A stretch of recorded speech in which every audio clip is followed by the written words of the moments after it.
Now, a Southampton woman who kept the symptoms of her inflammatory bowel disease, or IBD, a secret until it almost killed her, is now encouraging anyone doing the same to seek help.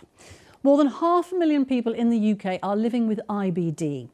Now, the main types of IBD are Crohn's disease and colitis.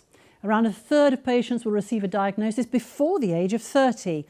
Lucy Harman was just 18 and had started university when she realised something wasn't right with her body.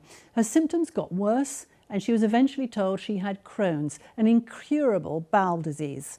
Now 22, she shared her experiences to raise awareness, speaking to our reporter Michele. Hi guys, it's Lucy here. Hope you're doing well. I was going to the toilet upwards of 50 times a day. I was losing blood in my stool. My hair was falling out. Lucy was 18 and had just started university when she started developing symptoms of IBD. I was losing quite a bit of weight and I was getting a lot of pain in my stomach sort of constantly. There was always something I could blame it on. It quickly became worse. I was just in agony all the time. I stopped eating altogether. I was terrified. I didn't want to tell anyone. I didn't tell my partner. I didn't tell my mum. I just sort of kept it to myself. No one really talks about poo because it's so taboo, especially when you're freshly 18. You've just become an adult, you've just started drinking, you want to sort of live your best life. And for me, when that all went wrong, it was really scary. At the time, the world was also in the grip of a pandemic, so she didn't see her family until Christmas. My mum's first reaction was, "You look so skinny."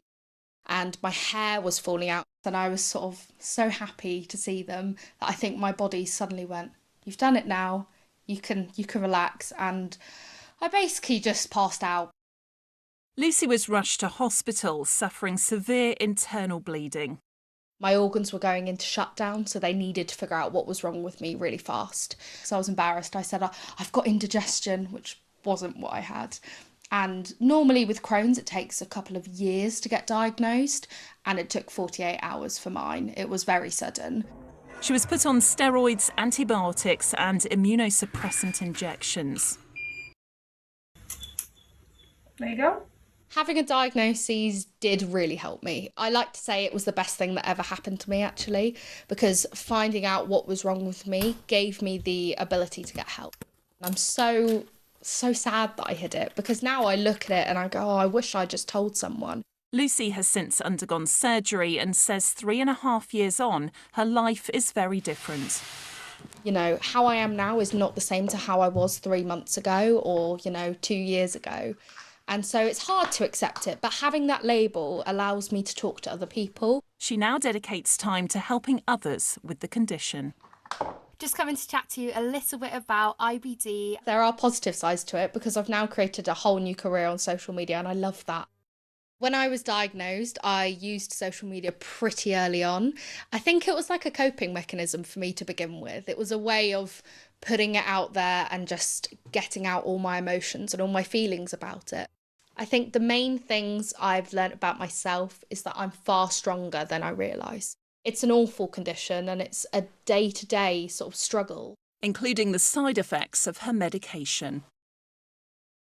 Do you need a water or anything? I think I'm all right. I'm just sweating, but I'll be fine. I encourage everyone to talk about their health. And, I think you'd go to the doctors if you've got like a broken arm or something like that. So why wouldn't you go to the doctors if you've got a problem with your poo? Lucy Harman there, speaking out to help others. So, why does IBD appear to affect a large number of younger people? Is a question I put to Ruth Wakeman from the charity Crohn's and Colitis UK. It's a condition that you can develop at any age, and many people are diagnosed before they're 30.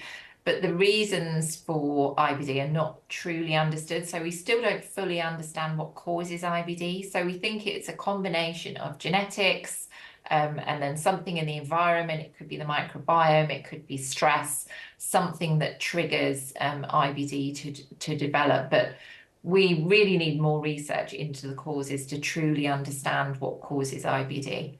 So what's your advice to people? I mean, should we be talking about this a lot more openly? Yes, so we say poo is the last taboo. We want people to be much more open about talking about it because people are embarrassed, they delay seeking help, particularly if you're younger, you don't want to think about bowels and poo. So people tend to put off going to see their doctor or they dismiss it. They think, oh, I'm a bit stressed or I'm working too hard or I've been partying too hard even. But actually our message is, if you notice any of the symptoms, so diarrhea, pain, fatigue, maybe blood in poo, even if those symptoms come and go and they go away for a while, you should definitely get some advice and see your GP and get checked out. Ruth Wakeman, thank you very much for talking to us. Brilliant, thank you. And just to let you know that the charity has a symptom checker on its website, so do go there and use it. That's crohnsandcolitis.org.uk.